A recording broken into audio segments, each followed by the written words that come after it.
कैसे हो बच्चों? ठीक है। चलिए एक बार फिर से संदीप कुमार मिश्रा आपके सामने दक्ष एजुकेशन लाइव पे। एक बार फिर से हम लोग अपने वर्ड्स के क्लास 3 में आ गए हैं, जहाँ पे ईडियम्स के क्लास में हम लोग कुछ और नए वर्ड्स आज सीखेंगे। आई एम श्योर कि आपको बहुत मजा आ रहा होगा। ये जितने भी वर्ड्स हम लोगों ने ये पिछले 2 क्लास में किए हैं, उसको आपने कंप्लीटली अपना बना लिया होगा। और अब कभी भी वो वर्ड्स आपके सामने में आएगा, डेफिनेटली आप उन क्वेश्चंस को एक झटके में बना के जाओगे। क्यों बना के जाओगे ना? चलो, आज इसी जर्नी में हम लोग आगे बढ़ते हैं और कुछ नया वर्ड सीखते हैं। लेकिन उससे पहले स्क्रीन पे आपके लिए कुछ है। मेरी Christmas.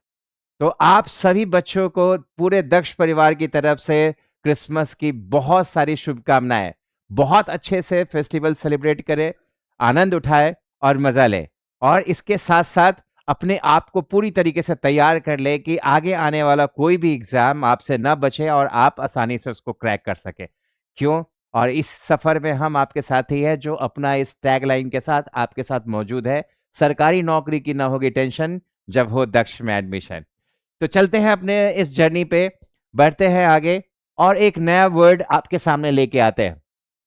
English word class EDM का क्लास 3 में, जहां पे आज का पहला वर्ड है आपके लिए।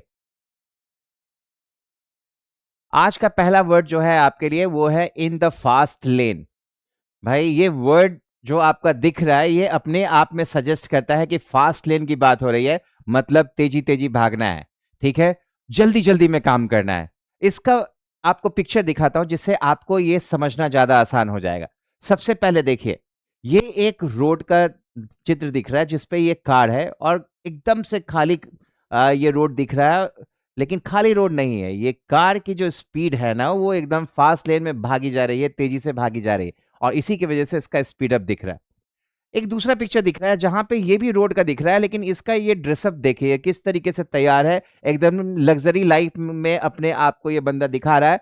और लग रहा है कि इसकी जो पूरी जिंदगी है ना, एकदम स्पीड अप हो गई है और बहुत तेजी से बढ़ रहा है। तो इसका मतलब आप समझ रहे हो, इन द फास्ट लेन का मतलब क्या हो रहा है? कि आपकी जो जिंदगी है ना, वो बहुत तेज रफ्तार से चल रही है। खास करके इसे समझने के लिए हम लोग ऐसे समझ सकते हैं ना, कि जिनकी ना मतलब एकदम लग्जरी पूर्ण, मतलब आप बहुत तरक्की के रास्ते पे हो और एकदम फास्ट फास्ट मूव कर रहा है। एक स्लाइड और आगे बढ़ते हैं और देखते हैं इसका मतलब। बहुत तेजी से और रोमांचक जीवन जीना, मतलब आपके जिंदगी में चैलेंजेस ही चैलेंजेस है और आप जिंदगी का मजा उठा रहे हैं, उसको ना एकदम जीतते जा रहे हैं। इसको आप लोग अपने साथ रिलेट कर लो। जैसे आप बच्चे ना सरकारी नौकरी की तैयारी कर रहे हैं, और हर रोज आपके ना लाइफ में ना नए नए चैलेंजेस आते होंगे, नए नए प्रॉब्लम्स आ रहे होते हैं, जिनको ओवरकम करने के लिए अपनी पूरी ताकत लगाते हो, नया नया चीज सीखते हो। और हर रोज अपने जर्नी में एक स्टेप आगे बढ़ते हो और अपने फाइनल रिजल्ट, फाइनल डेस्टिनेशन, मतलब सरकारी नौकरी से एक कदम नजदीक पहुंचते हो। तो बस यही करना है, यही फास्ट पेस से मूव करना है और आप अपनी जिंदगी में मजे ले लोगे। राइट? तो अक्सर धन, शक्ति और प्रसिद्धि के साथ जो व्यक्ति जुड़ा हुआ होता है, उनकी जिंदगी बहुत फास्ट पेस से चलती है। आपने ना बिजनेसमैन लोगों को देखा होगा, वो मतलब बहुत तेजी तेजी से काम करते हैं, एक साथ कई प्रोजेक्ट हैंडल करते हैं और हर काम को सफलतापूर्वक करते हैं। तो रोमांचकारी जिंदगी होती है, फास्ट मूवमेंट वाली जिंदगी होती है। और जब भी इस तरीके की जिंदगी को आप अगर बताते हो, एसोसिएट कराते हो, तो उसे हम लोग कहते हैं in the fast lane. Example के तौर पे देखे देखिए, he is a successful entrepreneur, और वो हमेशा फास्ट जिंदगी जीता है, फास्ट लेन में जिंदगी जीता है। इसी को हम लोग कहते हैं इन द फास्ट लेन होना। एंड आई एम श्योर कि आपको ये वर्ड ना एकदम अच्छे तरीके से समझ में आ गया होगा। राइट बच्चा? तो चलो मूव करते हैं नेक्स्ट वर्ड की तरफ। नेक्स्ट वर्ड बहुत ही इंटरेस्टिंग वर्ड है। देखो, बाइट द बुलेट। बहुत इंटरेस्टिंग वर्ड है ये।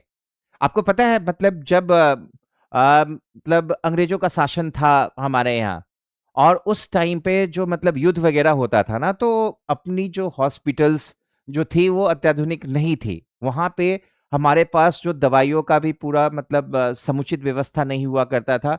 और अगर ऑपरेशन की बात करें, तो ऑपरेशन वगैरह जो होता था वो बड़ा रेयर सा चीज होता था। और उसके लिए जो समुचित व्यवस्था, जैसे कि मतलब आप जो पेशेंट को पहले बेहोश किया जाता है, फिर उसके बाद उसका ट्रीटमेंट होता है, तो ये सुविधाएं उपलब्ध नहीं होती थी। तो जो सैनिक वगैरह जो युद्ध में जख्मी हो जाते थे, जो घायल हो जाते थे, तो अगर उनके साथ कोई शल्य क्रिया यानी कि ऑपरेशन वगैरह का ट्रीटमेंट अगर उनको होता था, तो उन्हें क्या करना होता था ना कि जो बुलेट, जो गोली होती थी ना, उसे लिटरली अपने मुंह में रखना होता था। देखो मैं पिक्चर दिखाता हूं। देखो ये जो बंदा है ना, जैसे अपने मुंह में बुलेट डाल के रखा हुआ है, तो ऐसे ना उन सैनिकों को अपने मुंह में ना बुलेट डालना पड़ता था, और वो अपना कस के दांत भींच के रखता था, और तब उसके साथ ऑपरेशन की क्रिया होती थी। देखो ये कितना दर्ददायक कंडीशन रहता होगा। लेकिन समुचित व्यवस्था नहीं थी, आपके पास कोई साधन नहीं था, तो ये जो अप्रिय काम था, वो अप्रिय काम सहना पड़ता था, ताकि आपके शरीर का जो ऑपरेशन वाली जो प्रक्रिया है वो प्रक्रिया हो सके। तो बहुत डिफिकल्ट था। अब इसका मतलब समझ में आ रहा है? किसी अप्रिय काम को मन मार के करना बाइट द बुलेट कहलाता है। राइट? आई होप आपको ये बात समझ में आ गई होगी। चलो इसका एग्जाम्पल हम लोग करके देखते हैं। जैसा मैंने आपको बताया कि इसका हिंदी क्या हो रहा है, किसी कठिन या अप्रिय काम को मजबूरी में करना। इसका एग्जाम्पल हो जाएगा कि आप ना एक पब्लिक स्पीकर बनना चाहते हैं, लेकिन आप ना बहुत मतलब शाई नेचर के हैं, आपको ना मतलब लोगों के सामने मिलना और बात करने में डिफिकल्टी होती है। तो अगर आपको ना मतलब आप ओपन नहीं है, आप आउटस्पोकन नहीं है, तो पब्लिक स्पीकिंग जैसा काम करना थोड़ा सा डिफिकल्ट चीज होता है। लेकिन चूंकि आपने अपने लिए सपना देखा है, तो आपको अब सामने आना पड़ेगा, अपने आप को खोलना पड़ेगा। तो ये एग्जाम्पल कुछ इसी तरीके से है। देखिए, डिस्पाइट फियरिंग पब्लिक स्पीकिंग, मतलब लोगों के सामने बोलने में घबराहट हो रही है, उसके बावजूद she decided to bite the bullet and participate in the debate competition. तो उसने ये डिसाइड किया कि वो मतलब अपने बुलेट को मुंह में डालेगी और डिबेट कंपटीशन में हिस्सा लेगी। इसका मतलब क्या है कि ये कठिन कार्य है, उसके लिए अप्रिय कार्य है, लेकिन वो ये काम करेगी, और उसी को हम बाइट द बुलेट से बताते हैं। राइट बच्चा? आई होप ये समझ में आया आपको। चलो मूव करते हैं नेक्स्ट वर्ड की तरफ। वाह, नेक्स्ट वर्ड की जगह ये आ गया आपका एसएससी न्यू बैच 5/1/2026। मतलब नए साल में आपका जो पहला बैच है वो 5 तारीख से स्टार्ट हो रहा है। ठीक है? और ये देखिए राहुल सर आपके यहाँ पे आ गए स्क्रीन पे। बड़ा खूबसूरत सा चेहरा है इनका, और ये स्क्रीन पे दिख रहा है आपको। इन मुस्कुराते हुए पता नहीं क्यों नहीं दिख रहा है। ठीक है, ये मुस्कुराएंगे तभी जब 5-1 वाला जो बैच है ना, आप पूरे नंबर के साथ भर देंगे। तो फिर मिलते हैं हम लोग नए बैच में, तब तक हम लोग आगे बढ़ते हैं नेक्स्ट वर्ड की तरफ। तो जो हमारा नेक्स्ट वर्ड है ना, वो देखिए ये क्या कह रहा है, कॉल स्पेड अ स्पेड। ठीक है, बड़ा खूबसूरत वर्ड है ये, कॉल स्पेड अ स्पेड। इसका मतलब समझते हो बच्चा? साफ और स्पष्टवादी, मतलब जरा सा भी ना कोई सुगर कोटिंग नहीं करना है, कोई मिलावटी नहीं होना है, जैसा है चीज एग्जैक्टली वैसा ही बोलना है। अक्सर आप लोगों ने नोटिस किया होगा कि आपका कोई फ्रेंड अगर कोई नया कपड़ा पहनता है या नए जूते लेता है, तो आपके सामने आके बोलता है कि भाई देखो तो कैसा है। ठीक है? जनरली हम लोग क्या करते हैं ना कि उसको तकलीफ ना हो तो बोलते हैं कि यार बहुत अच्छा है। लेकिन कुछ खास तरह के लोग होते हैं ना जो एकदम स्ट्रेट फॉरवर्ड सीधा-सीधा बोलते हैं। ठीक है? तो वो सीधा बोल देता है, नहीं अच्छा लगा, अच्छा नहीं है, बुरा है। तो जब आप अपनी बात को साफ और स्पष्ट तरीके से कह देते हो ना, तो उसी को कहा जाता है call spade a spade. I hope ये बात आपको अच्छे से समझ में आई। चलो एग्जाम्पल करके दिखाता हूँ। एग्जाम्पल से पहले एक पिक्चर दिखाता हूँ। देख रहे हो? ये जो फव्वारे जैसा है ना, इसी को स्पेड कहते हैं। ठीक है? अब यहाँ पे इसी को स्पेड कहने की बात हो रही है। देखिए, हिंदी में इसको क्या कहना होता है? सच को सच कहना, बिना झिझक के असल बात कहना। तो जब आप बिना झिझके हुए असल बात कह देते हो ना, तो उसे हम लोग कहते हैं call spade a spade. Right? I hope ये बात अच्छे से समझ में आई ना। चलो एक एग्जाम्पल देते हैं। ठीक है? मैंने आपको कोई काम दिया और आप वो काम करके लेके आए। राइट? चलो एग्जाम्पल करते हैं कि मैंने तुम्हें वर्ड्स याद करने के लिए दिया, और आप पूरी तरीके से याद करके नहीं आए, और आपने मुझसे पूछा कि सर कैसा काम किया। तो मैंने स्ट्रेट फॉरवर्ड कह दिया कि तुमने अपने काम में बेईमानी करी, तुमने अच्छे तरीके से काम नहीं किया। अगर सही से किए होते तो तुम्हें सारे वर्ड्स याद होते। तो इसका मतलब क्या हो गया? मैंने कोई सुगर कोटिंग नहीं की, मैंने सीधा और स्पष्ट बात बोला, call spade a spade. Right? You have not done your work properly, तुमने अपना काम सही तरीके से नहीं किया है। I believe in saying a spade, मैं इस बात पे भरोसा करता हूं कि सीधी साफ और स्पष्ट बात कहो। तो आई होप आपको ये बात समझ में आ गई होगी। खास करके ना एक एग्जाम्पल और मैं बताना चाहता हूँ जिससे आप अच्छे से रिलेट करते होंगे। घर परिवार में जब रहते हैं ना, मतलब जब खाना वगैरह बनता है, तो खास करके जो घर की महिलाएं मैं ना इसे और मतलब इसे ब्रीफ कर देता हूँ और कंसाइज कर देता हूँ कि घर में एक वाइफ ने खाना बनाया और वो अपने हस्बैंड से पूछती है कि आज खाना कैसा बना, और हस्बैंड ने ना सीधा सीधा बोल दिया नमक कम है। ठीक है, बाद में उनका क्या होना है वो तो अलग बात है, लेकिन उस हस्बैंड ने क्या किया, सीधा और स्पष्ट तरीके से अपनी बात रख दी। तो जब उसने सीधा और स्पष्ट तरीके से बात रख दी, तो इसी चीज को कहा जाता है call spade a spade. I hope आपको ये अच्छे से समझ में आया होगा। बिल्कुल आया होगा भाई, क्यों नहीं आएगा, आप बहुत इंटेलिजेंट बच्चे हो। चलो आगे बढ़ते हैं नेक्स्ट वर्ड की तरफ। जो नेक्स्ट वर्ड है ना हमारा, ये बड़ा प्यारा सा वर्ड है। आप लोग डेफिनेटली ये पहली बार ये सुन रहे होगे। ये वर्ड है अंडर द वेदर। ठीक है, under the weather. Under the weather का मतलब क्या होता है, समझते हो? अंडर द वेदर का मतलब होता है सिक, मतलब बीमार होना। लेकिन बीमार भी पूरी तरीके से बीमार होना नहीं होता है। मतलब आप पूरा बीमार नहीं हो, बहुत ज्यादा बीमार नहीं हो। हाँ, आप थोड़ा ना लो फील कर रहे हो, थोड़ा सा अनहेल्दी फील कर रहे हो। जैसे मतलब अभी मौसम चेंज हुआ है, तो इसका असर क्या हो रहा है ना कि मतलब जो बच्चे हैं या बड़े हैं उनको ना सर्दी खांसी जुकाम का इशू हो जाता है। तो उन्हें सर्दी खांसी जुकाम हो गया है, वो पूरी तरीके से बीमार नहीं है, बुखार नहीं लगा हुआ है, लेकिन वो अच्छा फील नहीं कर रहे, अनवेल फील कर रहे हैं। और वैसे कंडीशन को हम लोग कहते हैं अंडर द वेदर होना। चलिए इसे पिक्चर से समझाता हूं, तुम्हें ज्यादा अच्छे से समझ में आएगा। देखो ये पिक्चर क्या हो रहा है ना कि ये ठंडे का मौसम है और यहाँ पे बारिश हो गई। ठीक है, और ये जो है ना, ये जो कंडीशन, ये बाहर बारिश में ये बंदा एक्सपोज हो गया। और जब ये बारिश में एक्सपोज हो गया ना, तो इसको ठंड लग गई और इसका नतीजा ये हुआ कि इसे सर्दी खांसी हो गया। ठीक है, तो वो इसकी तबीयत फील नहीं हो रही, तबीयत ठीक नहीं हो रहा। और ऑफिस से कॉल आ गया कि भाई जल्दी आओ, कहाँ हो, अभी तक नहीं पहुंचे। तो उसने ना जवाब दिया कि आज मैं ठीक फील नहीं कर रहा हूं, इसलिए आज ऑफिस नहीं आओगा। तो वो इसे कैसे बताएगा? I am feeling under the weather, so I will not come to office today. Right? I hope ये आपको समझ में आया होगा। चलो इसका एक्सप्लेनेशन देखते हैं। अगर हम लोग इसके इसे हिंदी में समझे तो इसका मतलब होता है थोड़ा बीमार या अस्वस्थ महसूस करना।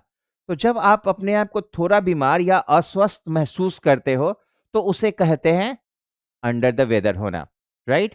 एग्जाम्पल के तौर पे देखो, आज मैंने I am going to skip the party tonight. आज मैं ना पार्टी पे नहीं जाऊंगा, मैं पार्टी जाना कैंसिल कर रहा हूं। क्यों कैंसिल कर रहा हूं? Because I am feeling a bit under the weather. क्योंकि मुझे ना थोड़ा तबीयत ठीक नहीं लग रहा, मेरी तबीयत थोड़ी अच्छी नहीं लग रही है, मैं थोड़ा अनवेल फील कर रहा हूं। और उस कंडीशन में हम लोग क्या करते हैं, अंडर द वेदर का इस्तेमाल करते हैं। तो आई होप आपको ये अच्छे से समझ में आया होगा बच्चा। आई गेस अगर ये क्वेश्चन आ जाएगा आपके सामने तो आप बना लोगे ना? Yes, very good. चलो मूव करते हैं हम लोग नेक्स्ट वर्ड की तरफ। देखिए, बर्न द मिडनाइट ऑयल। ठीक है, बर्न द मिडनाइट ऑयल। और ये आप बच्चों के लिए ये वर्ड बहुत महत्वपूर्ण है। इस वर्ड से आपको प्रेरणा लेनी है और सीखना है, क्योंकि मुझे तो लगता है कि ये वर्ड जो है ना वो सिर्फ और सिर्फ आपके लिए ही बना है। देखो इसका फोटो देखो, इसका पिक्चर देखो, तब तुम्हें अच्छे से समझ में आएगा। देखो ये बंदा जो है ना एक स्टूडेंट है और ये पढ़ाई कर रहा है। यहाँ लाइट जली हुई है, मतलब ये कड़ी मेहनत कर रहा है, कड़ा परिश्रम कर रहा है अपने पढ़ाई को अच्छे तरीके से करने के लिए। आप इसे ऐसे समझ सकते हो ना कि अपने प्रोजेक्ट को पूरा करने के लिए जब आप दिन रात कड़ी मेहनत करते हो, रातों को जाग जाग के पढ़ते हो ना, तो उसे कहते हैं burn the midnight oil. Right? तो रात को देर तक काम करना कहलाता है mid to burn the midnight oil. I hope ये आपको अच्छे से समझ में आया होगा। चले इसका एक्सप्लेनेशन देखते हैं। रात को देर तक जागकर काम करना, अक्सर कोई काम पूरा करने के लिए। मतलब अब आपका एग्जाम 1 महीने के बाद होने वाला है और इस एग्जाम में आपको 100% उसे क्रैक करना है, तो आपने अपनी पूरी ताकत झोंक दी और आप रात रात भर जग के पढ़ रहे हो। तो जब आप ये काम कर रहे हो तो what are you doing? You are burning the midnight oil. I hope आपको ये समझ में आया। देखिए एग्जाम्पल भी क्या लिखा हुआ है, I have been burning the midnight oil all week to finish this project. इस प्रोजेक्ट को पूरा करने के लिए मैं रात रात भर जग के काम किया हूं। और जब आप रात रात भर जग के काम करोगे ना बच्चों, तो कोई नहीं रोक सकता। आप अपने लक्ष्य, आपकी जो सरकारी नौकरी का जो लक्ष्य है वो डेफिनेटली पूरा करोगे, कोई भी नहीं रोक सकता।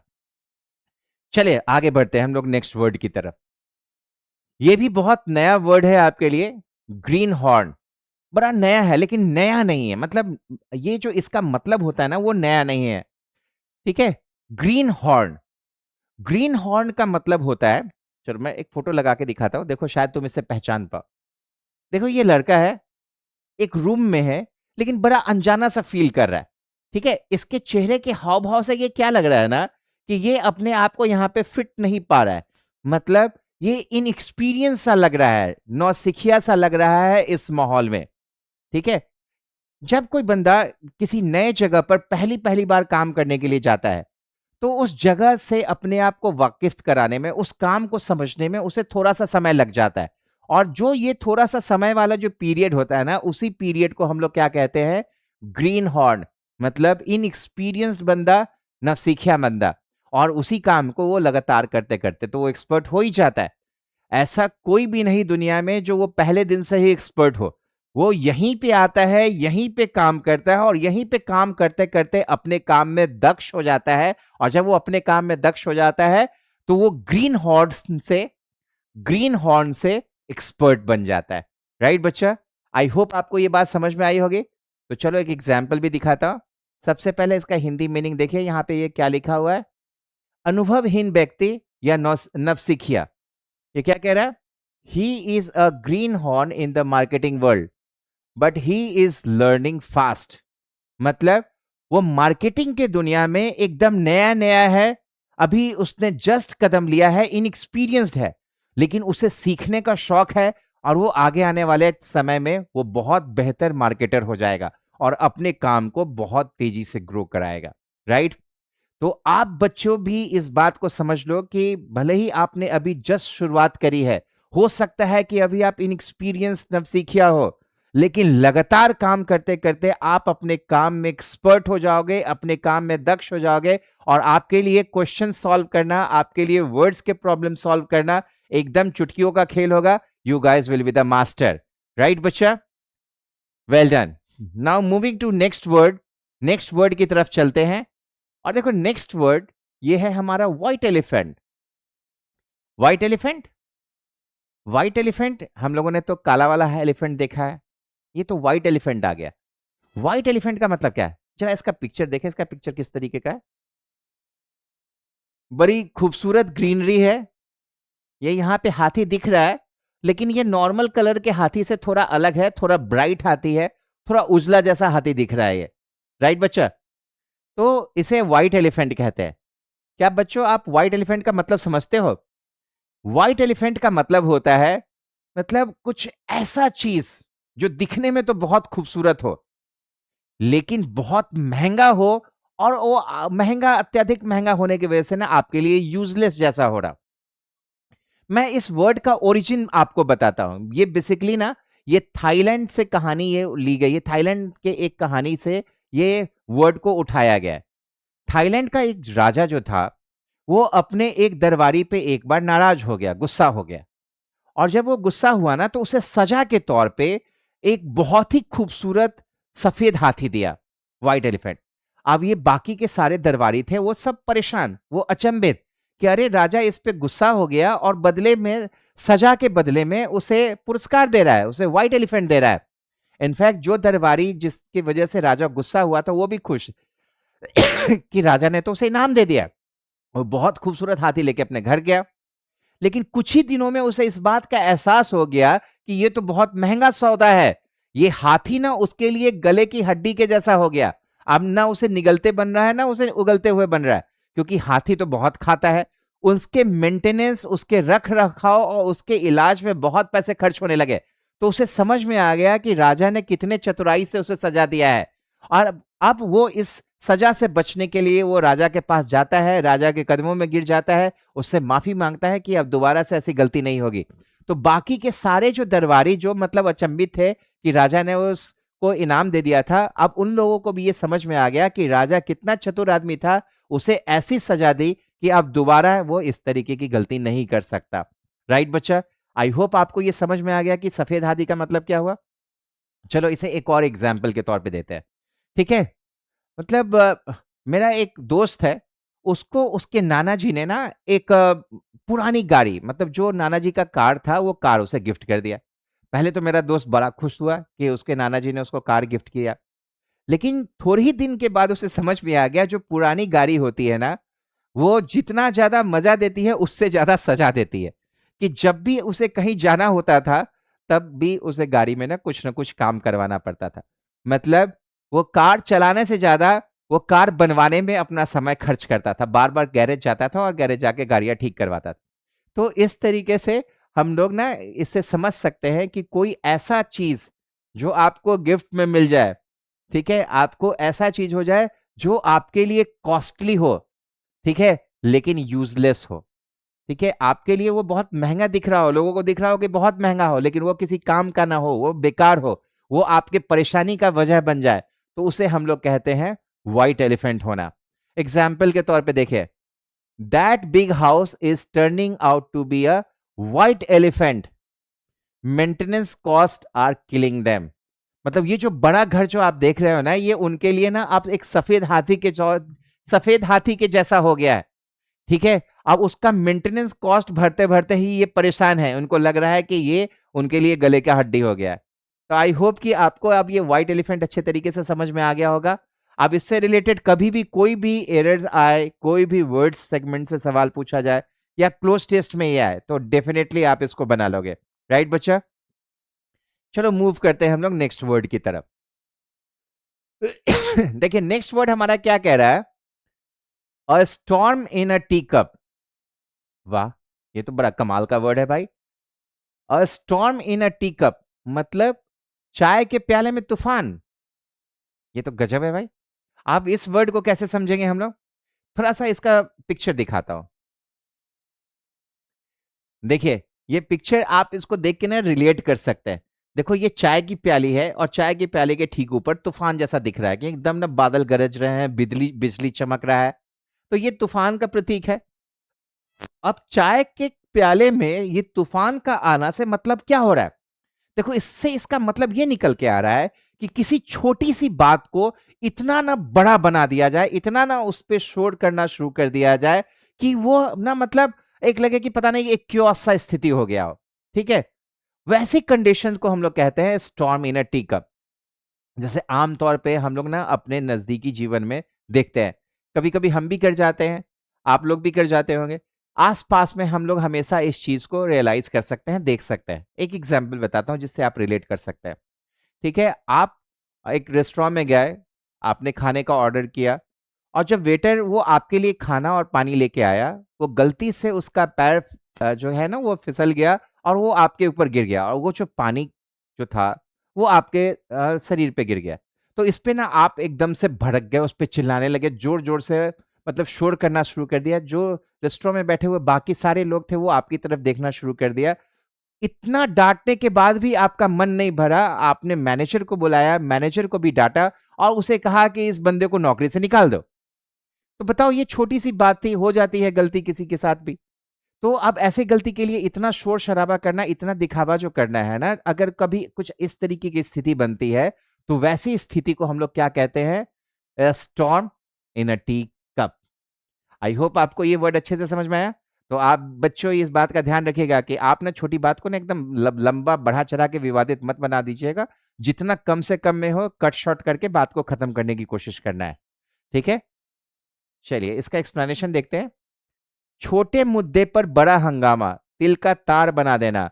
तो जब ऐसी स्थिति होती है तो उस स्थिति को हम लोग कहते हैं storm in a tea cup. Right बच्चा? एक एग्जाम्पल देखिए, she is making a storm in a tea cup about the party decorations. ठीक है, अबाउट द पार्टी डेकोरेशंस। अक्सर जब हम लोग किसी शादी ब्याह किसी फंक्शन के पार्टी में जाते हैं, तो वहां पे डेकोरेशंस होता है, डेकोरेटर्स करते हैं, बहुत अच्छी अच्छी चीजें करते हैं। लेकिन अगर कहीं पे कभी कुछ कमी रहता है तो लोग उसके बारे में इतना ज्यादा डिस्कशन करते हैं, दूसरे को बताते हैं, तीसरे को बताते हैं, या जो फंक्शन जिनका फंक्शन है उनको भी बोलते हैं, और वो उनको भी ये लगता है कि पता नहीं ये बहुत खराब हो गया, और वो डेकोरेटर को बुला के कस के डांट लगा दिया। तो जब छोटी छोटी चीजों को ना बड़ा बवाल बना दिया जाता है ना, तो वैसी स्थिति वैसे कंडीशन को हम लोग कहते हैं a storm in a tea cup. Right बच्चा? आई होप बहुत मजा आ रहा होगा आपको, मुझे तो बहुत मजा आ रहा है आपके साथ बात करते हुए, इन वर्ड्स का डिस्कशन करते हुए। जब चीजों को, जब स्पेसिफिकली वर्ड्स को हम लोग ना एकदम पर्टिकुलर होके ना उसके ओरिजिन, उसकी कहानियों के साथ समझ लेते हैं ना, तो वो परमानेंटली हमारा हो जाता है, राइट? और फिर आपको फिर कभी दोबारा उसमें कोई परेशानी नहीं होती। तो आई एम श्योर कि ये वर्ड्स आपको अच्छे तरीके से समझ में आ गए होंगे। आप आसानी से इन वर्ड को आत्मसात कर लिए होंगे। अब कभी भी ऐसा कोई भी वर्ड अगर आपके सामने में आएगा, तो आप उससे रिलेटेड जो सही ऑप्शंस है वो डेफिनेटली चुन लेंगे। नेक्स्ट स्लाइड की तरफ चलते हैं। वाओ! एक बार फिर से merry Christmas to all of you. आप सभी को क्रिसमस की हार्दिक बधाई। और आपको इसी के साथ आपको शुभकामनाएं देते हुए आज का क्लास यहीं पे खत्म करता हूं। आई होप कि आज हम और आप दोनों मिलके काफी मजे किए हैं और काफी ज्ञान की चीजें भी एक दूसरे के साथ अर्जित करी है। तो आपका बहुत बहुत धन्यवाद। मैं संदीप कुमार मिश्रा दक्ष लाइव से आज का क्लास यहीं पे खत्म करता हूं और आपसे कहता हूं कि आप आज जितनी भी चीजें हम लोगों ने पढ़ी है वो सारा आपको टेलीग्राम चैनल पे मिल जाएगा, जहां पे आप टेलीग्राम चैनल को ज्वाइन करें और इसका जो कंप्लीट पीडीएफ है वो पीडीएफ वहां पे आपको मिल जाएगा। इन वर्ड से रिलेटेड आगे आपको क्वेश्चंस भी मिलेंगे, आप उसका क्वेश्चंस भी प्रैक्टिस कर लीजिएगा ताकि ये परमानेंटली आपके लाइफ का हिस्सा बन जाए। ठीक है, तो आप देखते रहे दक्ष एजुकेशन लाइव। ठीक है, लाइक करें, सब्सक्राइब करें, कमेंट करें और जितना ज्यादा से ज्यादा आप हमसे बात करेंगे उतना ज्यादा से ज्यादा हम आपके सामने और बेहतर बन के आने की कोशिश करेंगे। तो with this, thank you, have a nice time and take care of yourself. Once again, Merry Christmas to all of you. Thank you.